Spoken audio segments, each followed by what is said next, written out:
दोस्तों, आज हम आपके लिए एक बहुत ही अच्छी लव स्टोरी लेकर आए हैं जो कि आपको बहुत पसंद आएगी। तो आपसे रिक्वेस्ट है कि इस स्टोरी को आप लास्ट तक जरूर सुने और कहानी पसंद आए तो वीडियो को लाइक और हमारे चैनल को सब्सक्राइब जरूर करें। तो चलिए शुरू करते हैं। मेरा नाम राहुल है। आज मैं आपको अपनी कहानी बताने वाला हूँ। मैं करीब 10 साल से एक लड़की को प्यार करता हूँ, निधि को। निधि मेरे घर के पड़ोस में ही रहती है।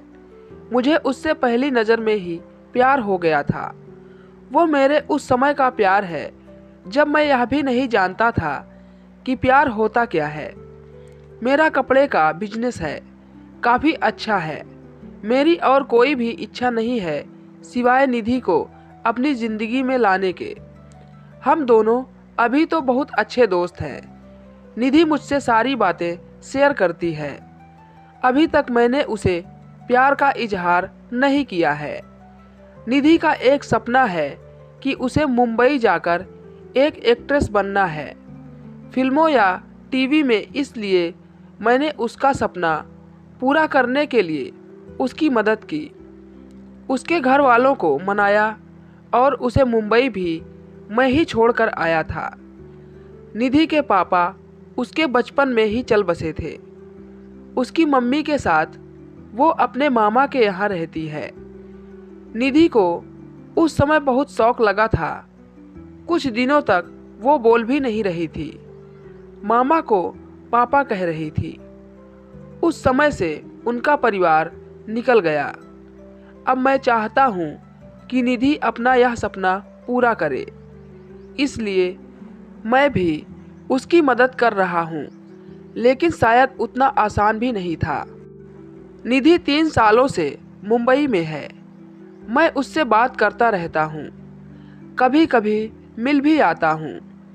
मेरे दोस्त मुझे कहते हैं कि मैं निधि को प्रपोज कर दूँ।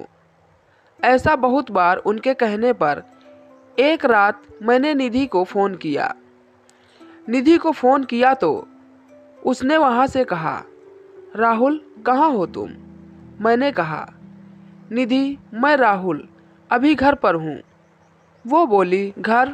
मुझे यहाँ एयरपोर्ट पर छोड़ दिया। मुझे कुछ समझ नहीं आया। मैंने बोला, निधि मैं राहुल। वो फिर बोली, हाँ बोलो। मैंने बोला कि मुझे तुम्हें कुछ कहना है।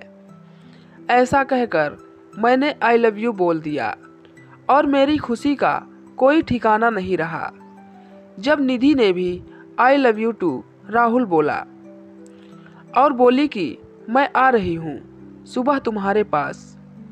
सुबह वो भी आई और साथ में उसके माँ और मामा भी शादी की बात करने। मेरे मम्मी पापा मानेंगे या नहीं इसका मुझे पता नहीं था, लेकिन उनके जाने के बाद मम्मी बोली कि 3 दिन में शादी है। मैंने बोला, इतनी जल्दी? मम्मी का मुंह थोड़ा उतरा हुआ था। वो बोली, यह सब तुम्हें पहले सोचना था, अब तो जल्दी करना पड़ेगा ना। मुझे घर वालों का रिएक्शन समझ नहीं आ रहा था, लेकिन मैं इस बात से ज़्यादा खुश था कि मेरी शादी निधि से हो रही है। जल्दी में क्यों हो रही है इसका मुझे पता नहीं था, लेकिन मैंने मना नहीं किया। शादी को अभी 3 दिन थे। मुझे निधि की आंखों में अलग सा प्यार दिखाई दे रहा था। ऐसा मैंने पहले नहीं देखा था। हमारी शादी हो गई। शादी की पहली रात, सुहाग रात, मुझे यकीन ही नहीं हो रहा था कि यह सब सच है। निधि बिस्तर पर थी। मेरे कमरे का दरवाज़ा लगाते ही वो उठकर मेरे पास आई।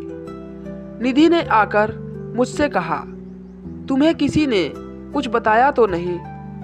मैंने कहा, क्या? निधि बोली, मैंने ही मना किया था कि तुम्हें नहीं बताएं। मैं खुद तुम्हें आज बताना चाहती थी। और फिर उसने जो बताया वो सुनकर मेरे सर पर आसमान गिर गया। वो बोली कि वो प्रेग्नेंट है और बच्चा मेरा है। और यह बोलते वक्त उसकी आंखों में आंसू थे। यह बोलकर वो मेरे गले लग गई। लेकिन यह कैसे हो सकता है? यह पहली बार था जब हम लोग गले लग रहे थे, तो यह बच्चा मेरा कैसे हो सकता था? और निधि मुझसे झूठ क्यों बोल रही थी? उस रात को निधि मेरे कंधे पर सोई और ना जाने क्या क्या बातें कर रही थी, पर मेरा तो बुरा हाल था। अब मुझे समझ नहीं आया कि यह शादी इतनी जल्दी में क्यों की गई, क्योंकि निधि ने सभी को यह बताया कि वह बच्चा मेरा है, इसलिए घर वालों ने शादी के लिए इतने जल्दी में हाँ कहा। मेरा प्यार निधि के लिए बहुत था। अब मुझे ऐसा लग रहा था कि मैं बेवकूफ़ बन गया, पर निधि जब भी यह बोलती उसकी आंखों में सच्चाई ही रहती। बार बार यह भी कहती कि वो मुझसे बहुत प्यार करती है और वो खुश भी बहुत थी। मैंने यह सब 2 महीने तक देखा। इसके दौरान मेरे मन में न जाने क्या क्या चल रहा था। फिर एक रात मैंने निधि को कहा कि निधि, यह सब क्या है? यह बच्चा किसका है? वो बोली, राहुल क्या मजाक कर रहे हो?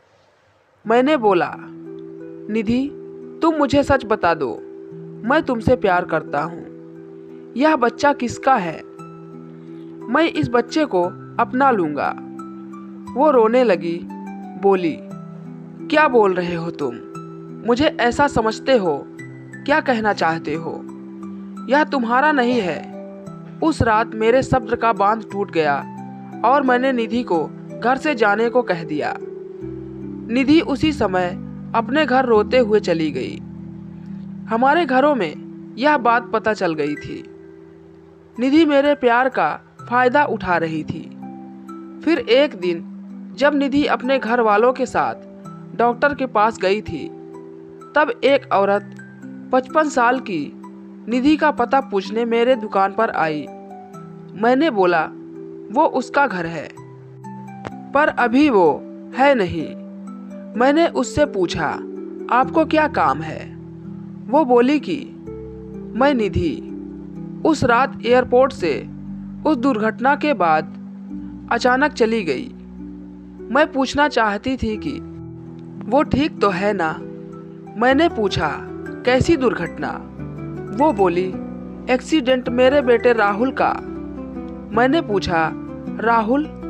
वो बोली, हाँ, मेरा बेटा राहुल और निधि एक दूसरे से प्यार करते थे। दोनों शादी करने वाले थे। निधि के साथ में और राहुल निधि के घर आ ही रहे थे कि रोड क्रॉस करते वक्त मुझे बचाने के लिए मेरा बेटा एक बड़ी बस के नीचे आकर चल बसा। एक्सीडेंट इतना भयानक था कि वो उसी समय चल बसा। निधि वहां से चली गई। मैं यह देखने आई कि वो ठीक है ना। अब मुझे सब समझ आ गया था। दोस्तों, कहानी कैसी लगी आप हमें कमेंट करके जरूर बताएं। वीडियो अच्छा लगा तो वीडियो को एक लाइक और हमारे चैनल पर नए हैं तो हमारे चैनल को सब्सक्राइब जरूर करें। तो मिलते हैं अगले वीडियो में एक और नई मजेदार कहानी के साथ। तब तक के लिए धन्यवाद।